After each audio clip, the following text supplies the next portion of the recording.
Hi hello నమస్తే. నేను మీ కట్టాకార్తి. గరికిపాటి నరసింహరావు గారి మీద గత కొన్ని రోజులుగా వస్తున్నటువంటి ఆరోపణల మీద సత్యాన్వేషణ జరుగుతోంది. ఎందుకు మనం చేస్తున్నామంటే, ఆరోపణలు చేసి గుడ్డగాల్సి మీదేయటం చాలా ఈజీ. దాన్ని తుడుచుకోవటం, కడుక్కోవటం అది చాలా పెద్ద టాస్క్. ఇప్పుడు చాలామంది మీద పెండ వేయటం, గుడ్డగాల్సి మీద వేయటం ఈజీగా జరుగుతుంది. దాంట్లో ఉన్న నిజాలను ప్రపంచానికి చెప్పుకోవాల్సి రావటం, దాన్ని నమ్మించుకోవటం వీళ్ళ టాస్క్ అవుతుంది. ఇప్పుడు గరికిపాటి గారి విషయంలో కూడా అది జరుగుతుంది.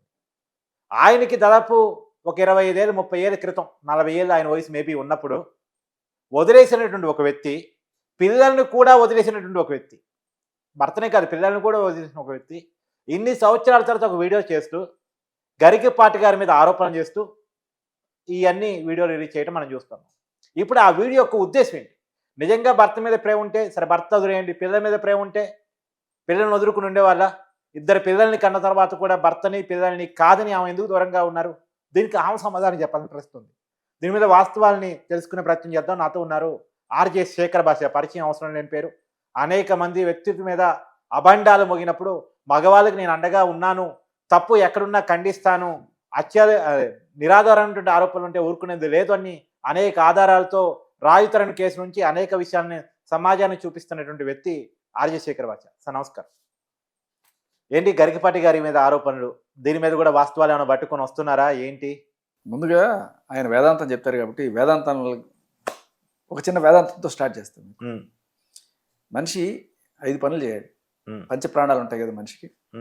ఫస్ట్ పని తల్లిని గౌరవించుకోవడం, పూజించడం. తర్వాత తండ్రిని అదే రకంగా. తర్వాత 3 మన జీవిత భాగస్వామిని. 4 మన పిల్లల్ని వాత్సల్యంగా చూడడం. 5 సంఘంలో బాధ్యతగా మెలగడం. ఈ 5 పనులు. ఈ 5 పనులు కాకుండా ఇంకొక పని ఉంటుంది, అదే దాన్ని ఆరోపణ అంటారు. అది ఫ్రీగా వేయచ్చు. ఇది 5 పనులు బాధ్యతతో కూడిని. ఈ ఆరోపణ అనమాట. బాధ్యత ఉండదు, బాధ్యత అవసరం లేదు. సో పక్కన వాడి మీద నిందలేయడం చాలా ఈజీ. ఎస్పెషల్లీ ఆడవాళ్ళకి అలా మగాడి మీద ఒక మాట అనేస్తే, ఇప్పుడు మగాడు వెళ్ళి మావిడ ఇట్లా ఇట్లా అని చెప్పుకోడు బేసికల్లీ. అవును. ఒక్క చిన్న ఎగ్జాంపుల్ చెప్తారు. ఒక భార్య భర్త ఉన్నారు, సరే ఏదో మనస్పర్ధ వచ్చి విడిపోయారు అనుకోండి. జనరల్గా భరణం ఎవరిస్తారు? మగవాడు ఆడవాళ్ళకి ఇస్తారు. అది కూడా ఎందుకు ఇస్తున్నారు అంటే, స్త్రీ ఎవరైతే ఉందో ఆవిడ పిల్లల్ని వదులుకోదు. నాకు పిల్లలు కావాలి ఎట్టి పరిస్థితుల్లో అని చెప్పి మన కోర్టులు కూడా ఏజ్ పిల్లలకి తల్లి వైపే పంపించడానికి సపోర్ట్ చేస్తాయి. కొద్దిగా పిల్లల్ని తల్లికి ఇచ్చి ఈ పిల్లల ఖర్చు తల్లి ఖర్చు కూడా భర్త భరించాలి అని చెప్పి ఆ భరణం అనేది ఇస్తారు. విచిత్రమైన కేసులు అంటే 100కు 1 కూడా కాదు, వేలల్లో 1 కూడా కాదు, మేబీ లక్షల్లో 1 జరుగుతుందేమో. పిల్లల్ని వద్దు అని చెప్పి తల్లి వదిలేసి వెళ్ళిపోవడం. అవును, పిల్లల్ని ఏ తల్లి వదులుకోదు. ఒకవేళ పిల్లల బాధ్యత తల్లి తీసుకుంటే భరణం భర్త తల్లికి ఇస్తున్నాడు. మరి పిల్లల బాధ్యత తండ్రి తీసుకుంటే ఇన్నాళ్ల భరణం ఈవిడ ఇవ్వాలి కదా పిల్లల ఖర్చు. అండ్ ఇంకొకటి ఏంటంటే, ఈయన పెళ్లి చేసుకున్నప్పుడు ఈయనకి జాబ్ లేదు. అవును, ఈవిడకుంది జాబ్. ఈవిడ కొన్నాళ్ళు ఈయన పోషించింది. మరి ఆ రకంగా స్తోమత లెక్క ప్రకారం కూడా చూసినా కూడా అవును, ఈవిడ పదవిలో ఉంది, ఆవిడ ఫైనాన్షియల్గా స్ట్రాంగ్ ఉంది. ఆ టైంలో పిల్లల్ని కానీ ఈయనకి పిల్లల్ని ఇచ్చేసి ఆయన వెళ్ళిపోమన్నప్పుడు ఈయన మామూలుగా అందరూ నా బతుకు ఇదే కనుక రివర్స్లో జరిగితే ఏమంటారు ఆడవాళ్ళు? అమ్మో, 2 పిల్లల్ని వదిలేసి మోసం చేసి ఇదానా, నాకు భరణం ఇప్పించండి, నాకు న్యాయం చేయండి అని చెప్పి అడుగుతారు. మగాడిగా నిలబడ్డాడు ఆయన. ఆయన పిల్లల్ని కూడా చూసుకున్నాడు, పిల్లల్ని ప్రయోజకులంగా వేసుకున్నాడు. పెట్టిన పేర్లు కూడా సార్ ఏ రోజు గురిజాడ పెట్టిన పేర్లు కూడా బాధ్యతతో శ్రీశ్రీ గురిజాడ వాళ్ళ పిల్లల పేర్లు. కొంచెం విప్లవాత్మకమైన భావాలు ఉన్నారు. అప్పట్లో కొన్నాళ్ళు నాస్తికత్వం కూడా ఆయన గట్టిగానే. నాస్తికత్వం కాదు, ఆయన దేవుని బలంగా నమ్ముతాడు. కాకపోతే గుడ్డి నమ్మకాలని మూఢ నమ్మకాన్ని సపోర్ట్ చేయడు. అప్పట్లో చాలా ఏళ్ల క్రితం ఆయన నాస్తికం అనే ఒక విన్నాను నేను. లేదు, నేను కనుక్కునే ప్రయత్నం చేశాను. అదే ఆయన మీద ఉన్న అపవాదం తప్ప ఆయన ఎప్పుడు దేవుని నమ్మేవాడు. సరే, ఏదైనా నేను చెప్పేది ఏంటంటే, అదే ఒకటి ఇదే కనుక ఆడవాళ్ళు చేస్తే ఒక రకంగా మాట్లాడతాం మనం, అదే మగవాళ్ళు చేస్తే ఒక రకంగా మాట్లాడతాం. మగాడు అనేవాడు నిజంగా మగాడిగా నిలబడ్డాడు. ఆయన పిల్లల్ని ఆయన సంరక్షించుకున్నాడు. ఒక పైసా ఆవిడ దగ్గర నుంచి తీసుకోలేదు. నిజానికి ఇది నిజంగా జరుగుంటే రివర్స్ లో ఈయన ఆవిడకి డబ్బులు. ఇప్పుడు చేస్తున్న ఆరోపణ ఏంటంటే విడాకులు ఇవ్వకుండా ఇంకో పెళ్లి చేసుకున్నాడు. మొదటి భార్యకి విడాకులు ఇవ్వకుండా రెండో భార్యని చేస్తారు. ఒకటి ఉంది, ఒక చట్టంలో ఒకటి ఉంది, 7 సంవత్సరాలు కనుక భార్యకి దూరంగా ఉంటే, భార్య అయినా సరే భర్త అయినా సరే, అది విడాకులలాగా పరిగణింపబడుతుంది. అవునా? ఏ రకమైన విడాకులు తీసుకోవాల్సిన అవసరం. ఇప్పుడు అట్ట అనుకుంటే 7కి 3 రెట్లు ఎక్కువైంది మరి. కరెక్ట్. ఆయన ఎప్పుడు పెళ్లి చేసుకున్నారో తెలియదు. రెండోది, వాళ్ళు మనకున్న సమాచారం మేరకు వాళ్ళు విడిగా ఉండబట్టి కూడా మీరన్న 7 సంవత్సరాలు దాదాపు 3 రెట్లు అయింది. మీరు కావాలంటే ఐపీసీలో చూడొచ్చు, 7 సంవత్సరాలు భార్య భర్త కనెక్షన్ లేకుండా ఉన్నప్పుడు భర్తకి కానీ భార్యకి కానీ వేరే పెళ్లి విడాకులు మంజూరు అయిన ఆ పవర్ వస్తుంది. ఓకే. సో ఆ రకంగా ఆయన చట్టపరంగా ఆయన చేసిన అది కూడా తప్పు కాదు. ఓహో, డన్. ఇంకా నైతికంగా చూస్తే మాత్రం ఈయన నిలబడ్డాడు మనిషి. పిల్లల్ని మగవాడు తన దగ్గర ఉంచుకొని ప్రయోజకులు చేశాడు, పెంచాడంటే చాలా గొప్ప విషయం. జనరల్గా ఇది ఆడవాళ్ళు చేసే పని మగవాళ్ళు చేశారు. ఇప్పుడు ఆరోపణలు దేనికోసం అంటారు సార్? ఇప్పుడు ఈయన చేయాలి. గత ఇన్నాళ్ళు పిల్లల్ని పెంచి పోషించిన దానికి దీనికైతే ఆవిడ ఇచ్చి తీరాలి. ఎంత విడాకులు తీసుకున్నా తీసుకోకపోయినా పిల్లల్ని ఆయన ఇన్నాళ్ళు పోషించాడు కాబట్టి నువ్వు నాకు ఇవ్వు డబ్బులు, పిల్లల్ని పెంచడానికి ఆయన ఖర్చు నువ్వు అడగాలి, భరణం అడగాలి. ఎందుకంటే అప్పుడు ఆయనకి డబ్బులు కూడా లేవు, ఇప్పుడు వచ్చి ఉండొచ్చు. అప్పుడు ఆవిడ లెక్క ప్రకారం ఆవిడ ఇవ్వాలి. ఇప్పుడు కూడా ఆయన వేదం చదువుకుంటూ, ఆయన ఉపన్యాసాలు చెప్పుకుంటూ, కష్టపడుకుంటూ, ఈ వయసులో కూడా ఆయన సమాజానికి ఉపయోగపడుతూ సంపాదించుకుంటున్నాడు ఆయన. ఎవరైనా అదే చేయాలి కార్తీక్. నేను అనేది ఏంటంటే, ఆడ మగ మనకి దేవుడు 2 కాళ్ళు ఇచ్చాడు, బుర్ర ఇచ్చాడు, పని చేసుకొని బతికే ఇది ఇచ్చినప్పుడు, చదువు ఇచ్చినప్పుడు, ఒక స్తోమత ఇచ్చినప్పుడు, నువ్వు ఆభరణాలు వీటి కోసం కేసులు వేయడం ఇది కాదు. మగాడు నిలబడినట్టే ఆడవాళ్ళు కూడా ఇవాళ రేపట్లో సంపాదిస్తున్నారు కదా, వాళ్ళు కూడా నిలబడాలి. అది సపరేట్ టాపిక్ రండి, అది వదిలేండి. లేదు, నేను అదే అంటున్నాను. ఈవిడ ఇన్నాళ్ళు లేని సడన్గా ఇవాళ ఎందుకు వచ్చింది?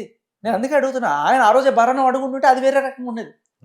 అదే పిల్లల్ని పెంచుకుందానికి ఖర్చే ఉంది కదా, ఖర్చు భరించాలని చెప్తున్నారు కదా భర్త, మరి భార్య కూడా భరించాలి కదా. ఇంతకీ అసలు ఆమె డిమాండ్ ఏంటి సార్? పిల్లల్ని చూడాలనా, పిల్లల్ని కలవాలనా, గరిగిపాటి గారిని మళ్ళా భర్తగా అంగీకరించాలనా, ఏం కోరుకుంటుంది తను అసలు?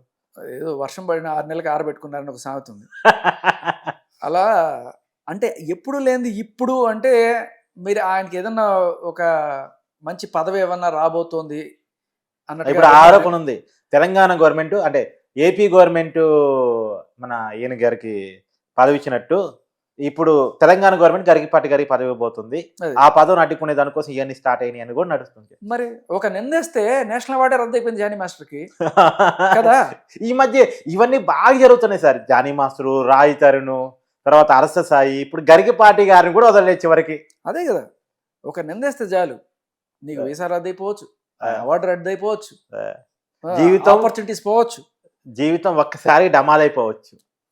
కానీ ఈయన విషయంలో అది ఖచ్చితంగా కాదు. ఎవ్వరు కూడా అంత తేలిగ్గా నమ్మరు. కాకపోతే మేబీ ఇప్పుడు మన ఆయన పేరేంటి, దువ్వాడ గారి కేసులో కూడా రాజకీయ ప్రత్యర్థులు వాళ్ళ ఆవిడ్ని ఒక అస్త్రంగా వాడుకొని ఆయన మీద బురజల్లే ప్రయత్నం అయితే అప్పుడు చేశారు. సో బేసికల్ అంత సపోర్ట్ ఎక్కడి నుంచి వస్తుంది సడన్గా మీడియాలో అంత హైపు ఇవంతా కూడా రావడానికి కారణం, ఓకే ప్రస్తుతం వాళ్ళ పార్టీ అధికారంలో లేదు, వేరే పార్టీ అధికారంలో ఉన్నప్పుడు ఖచ్చితంగా కొంత ఇది వస్తుంది. ఇన్నాళ్ళు నువ్వు చేసావు, ఇప్పుడు మా ball is in our court అని. సో అప్పుడు ఆయన పవన్ కళ్యాణ్ మీద అన్న మాటలు, ఆయన చెప్పిన నీతులు అన్ని బయటకు తీశారు. సరే, ఇక ఆయన సపరేట్ కేసులు అండి, పూర్తిగా భార్య పిల్లల్ని పూర్తిగా వదిలేసి. పాయింట్ ఏంటంటే, ఇప్పుడు మగాడిని తొక్కడానికి వాళ్ళ ఆవిడ్ని కానీ లేకపోతే ఆయన లైఫ్లో ఉన్న ఏ అమ్మాయిని తీసుకొచ్చి రాజకీయ పరంగా వాడడం అనేది ప్రస్తుతం కనిపిస్తున్న ఒక ఆనవాయితీ, ఓకే సాంప్రదాయం. మీరు కూడా లైఫ్లో ఎదుగుతున్నారని కూడా మీ మీద కూడా ఆరోపణలు వచ్చాయి కాబట్టి మీకు అవన్నీ బాగా ఎగ్జాంపుల్. అంతే అంతే అంతే ఖచ్చితంగా వస్తాయి. ఫలించిన వృక్షంకే కదా రాతి దెబ్బలు ఉండదు. కానీ ఎప్పుడెప్పుడో సంఘటన సార్, మనిషి ఎదిగిన క్రమంలో మనిషికి ఒక ఆస్తో పదవో ఇంకోటో వచ్చినటువంటి సమయంలో అప్పుడే వస్తాయి. ఎందుకని అన్నాళ్ళు కామ్గా ఉంది ఒక స్థాయికి ఆ మనిషి వెళ్ళిన తర్వాత అతన్ని పడేయాలనే, అతని దగ్గర ఉన్న డబ్బులు లాక్కుందామనా? ఖచ్చితంగా. అంటే ఇక డబ్బులు లాక్కోవడం అనేది నాకు సెకండరీగా కనపడుతుంది. ఇప్పుడు డబ్బులు ఆశ నాకేం కనిపించట్లేదు, రాజకీయంగా లేదు, నాకు డబ్బులు ఆశ కూడా కనపడుతుంది. ఎందుకంటే ఇప్పుడు ఆరోపణ చేశారనుకోండి, గరిగిపాటి గారు లాంటి వాళ్ళు ఇప్పుడు వివరణ ఇచ్చుకోవడం కొద్దిగా కష్టం. ఎందుకంటే ఆయన చెప్పే మాటలకి ఆయన మీద వచ్చిన ఆరోపణలకి సంబంధం కాబట్టి ఇప్పుడు ఆయన ఏదో ఒక రాజీ కుదిరించుకోవాలి. లేదు ఖచ్చితంగా నాకు తెలిసి ఆయన సమాధానం చెప్తారేమో. చెప్తారేమో. అంటే ప్రపంచంలో ఎన్నో అంతుపట్టని ప్రశ్నలకి సమాధానం వేదాంగాల్ని అధ్యయనం చేసిన ఆయన, ఎన్నో చిక్కుముళ్ళకి విప్పిన ఆయన జీవితంలో జరిగిన ప్రశ్నకి సమాధానం చెప్పుకోలేకపోతే ఆయన బయటకు వచ్చి రేపు ఒక వేదాంతం ఎలా వల్లిస్తారు? ఖచ్చితంగా ఆయన సమాధానం చెప్తారు. It's a matter of time అంతే. అదే ఆ ఉద్దేశం ఖచ్చితంగా నాతో రాజీ పెడతారు, నాకు కొంత డబ్బులు ఇస్తారు, మేబీ ఏమన్నా ఆలోచన ఉండొచ్చా అని అనుమానం. ఒకవేళ అటువంటి పని ఏదన్నా చేస్తే it is setting a bad example. Correct. ఖచ్చితంగా ఒక చెడ్డ ఉదాహరణ. అంటే ఈయన అలా చేస్తాడం కాదు, అలా అవతల వాళ్ళు ఆలోచిస్తున్నారా అని. అలా అవతల వాళ్ళు ఆలోచించినప్పుడు అంటే ఒకవేళ డబ్బు కావాలంటే నేను పలానా పరిస్థితుల్లో ఆర్థికంగా ఇబ్బందుల్లో ఉన్నాను అని చెప్పి అడిగి తీసుకోవడం వేరు. ఎప్పుడైతే ఇలాంటి ఆరోపణలు చేసి డబ్బులు తీసుకోవడం అనుకున్నప్పుడు అవతల వాళ్ళు కనుక లొంగి ఇలాంటి డబ్బులు ఇస్తే అది that sends a bad example for the society. ఆయన లాంటి మనిషి, సమాజానికి మంచి చెప్తున్న మనిషి, ఆయన చెప్పడమే కాకుండా ఆచరించి ఒక సన్మార్గాన్ని ప్రజలకు బోధించాల్సిన అవసరం ఉంది. ఆయన చాలా లక్షలాది మంది, కోట్లాది మంది ఫాలో అవుతున్న టైంలో ఆయన మాటలే కాకుండా ఆయన చేతల్ని కూడా గమనిస్తారు. సో ఆయన చేసే పనిని కూడా మనం అనుసరిస్తాం. కాబట్టి ఒక మంచి ఎగ్జాంపుల్ సొసైటీకి, ఒక మంచి సందేశం పంపించాల్సిన అవసరం ఈ తరుణంలో ఆయన లైఫే ఆయనకి ఇచ్చింది. So I think let's see ఆయన ఆ రకంగా ఏదైనా స్టేట్మెంట్ ఇస్తారేమో చూద్దాం.